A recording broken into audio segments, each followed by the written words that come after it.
Hello to my very first live stream here on Slow by Designs. I welcome you. I hope you will stay by and chat with me a little bit.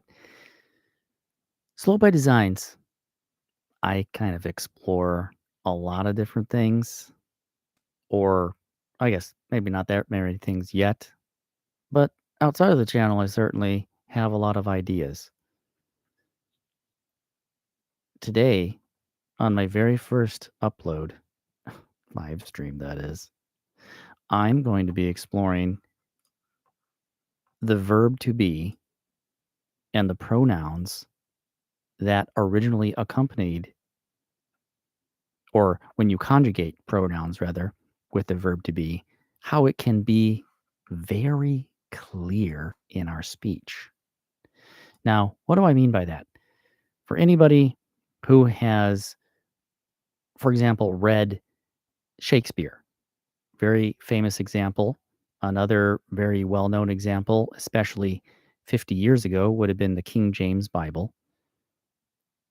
This English includes words that we don't use anymore these days, like thou, thine, thee, ye, art, wilt, shall. Shall we still use quite often. I do anyway. I grew up in an area of the United States where shall seemed to be quite a familiar word, and I've heard other people use it quite frequently too. I recently found this book called uh, entitled "Modern English." Sorry, that's not that's not the right uh, title to the book. I don't know why I said that. The book is called Grammarland, and it's kind of got a two-part title, and that title is really lengthy. It's something that was pretty common back in the days that this was written, which was 125, 135 years ago. And that is Grammarland, or Grammar is Fun for the Children of Schoolroom Shire. And you can hear in my accent, probably, that I am American. Now, if you came from England, where this book was apparently written, you probably would pronounce it Schoolroomshire. Kind of like we say New Hampshire and not New Hampshire. Right. Modern English, from a little bit of research that I've done, seems to be seems to have appeared right around King Henry VIII's time. This is the Tudor times. Henry VIII was around 1485. Um, that's the date that I found in some anonymous book, and it was written. This anonymous book was written in 1882. So, um, little more connected to these pronouns thou and the verb to be art and wast and all that than we are today. And it says it goes right up until 1882, so we can assume that it goes past there. Of course, we consider this modern English now, the way that I'm speaking, more or less. You can understand me just fine. And I can understand you, I'm sure. Now, as far as this is concerned, that is the verb to be, it becomes more interesting when we combine it with the personal pronouns I, thou, his, and so on. In the singular, we can just use those three simple personal pronouns for an example. I am, we still use that today. Thou art, nobody says that today. So if you read Shakespeare, that's probably in it. If you read the King James Bible, that definitely is in it. Anything from even the Victorian era, they still used a lot of those, um, I guess what we call outdated or archaic pronouns. Although you can find many writing examples where you is definitely used in the singular. I guess it depends on who and what their audience was and what their purpose of writing was. He is, and of course we still use he is. So he is, she is, it is. I love this because it has a bunch of clarity that you don't get if you are using only you in the singular and you in the plural as well. You originally was only in the plural, as in you all. So today you can hear that a lot. To because we really yearn, if that's a proper word, it's pretty strong, but I think we do. I think we yearn for clarity in our speech because we get tired of saying all these extra words like you. No, no, I mean that group of people, you three. And it takes extra time. So instead of saying you, oh, you mean me? No, no, no. I mean you three, you five, you group of people over there. You all. We get tired of saying all that extra stuff, so we say you all. And in the South, people say y'all, right? That's very common. So they've already adapted the language to meet their need. However, if we were to retain or go back to the use of thou in the singular sense for you and you only in the plural sense for you all of you, more than two or two or more. The point is, which I think is really cool, is that clarity is instantly injected into the sentence. You know for a fact if you use thou, it can only be one person.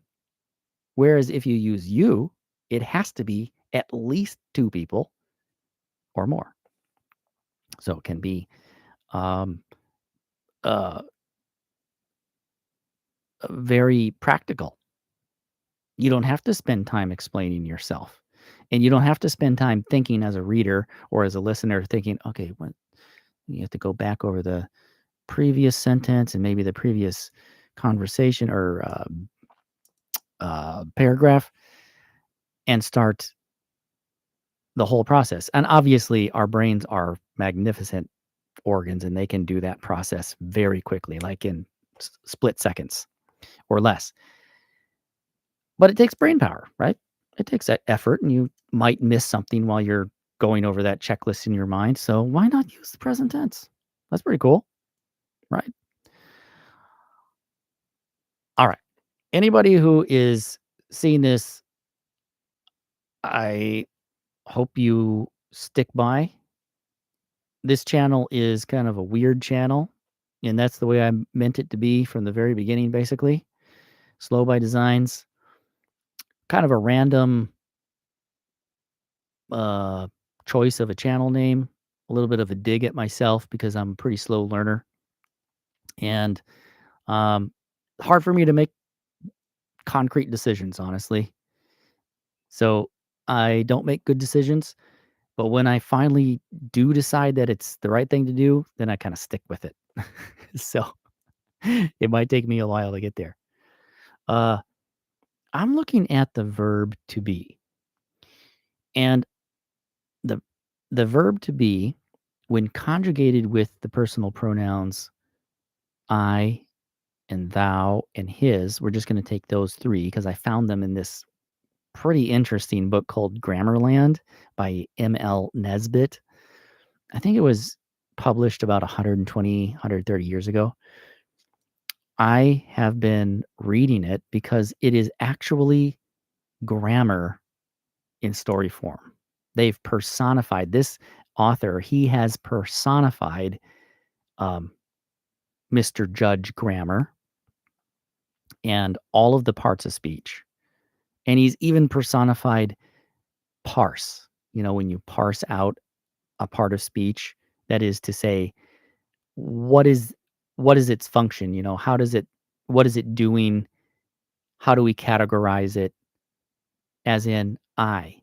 It's singular, it's personal, it's one, as in singular. It's subject, as opposed to object in the predicate part of the sentence. Whereas we, it's still subject, it's still personal, but it's plural. And when you put these together, that is the pronoun with the verb to be, especially when you come to the second person, thou and you, thou meaning singular, you, as we say today, you for singular and for plural, but thou is singular, you is plural. That's the way it was for hundreds of years. And it's, I don't know, to me, actually, I do know. I'm very decided on this. I've been thinking about it a long time. Like I said, it takes me a long time to make a decision. I've been thinking about this and reading about this for a really long time. And I am absolutely convinced, not that it's going to happen, because I don't think anybody's interested in, or very, very, very, very, very, very, very, very, very, very, very, very, very. We would benefit from going back for using thou in the singular and you in the plural and making that a distinction. There's no doubt in my mind, because you don't have any ambiguity that way. There's really good clarity. And if you're looking at the verb to be, thou art, that's in the present tense, thou art. So you know what's happening now. I mean, you don't have to worry about thinking, you are singular, you are plural. I mean, that's confusing. I've taught English to foreigners before, and it's really confusing. If you don't grow up in it, it's just like, well, it doesn't make any sense. Use the same personal pronoun and the same verb for present tense. Forget it.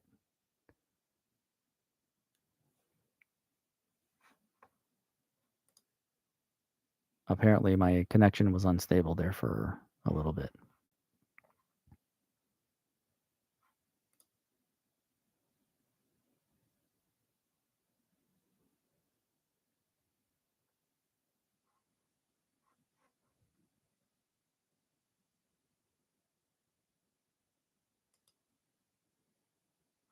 Sorry, I was reading something. I actually never noticed this before. Top fans. I don't know if that's new.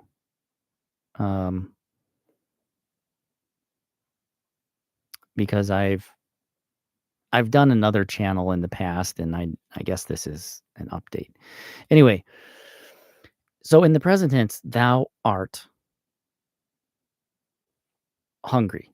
Okay? Thou art hungry. We know that is just one person, and you're talking directly to that one person. Thou art hungry, my good fellow, right? I mean, that's something that you would hear in Shakespeare or sometime around that era, or even up to the 1800s. All right. I hope you have a good day. I'll talk to you later.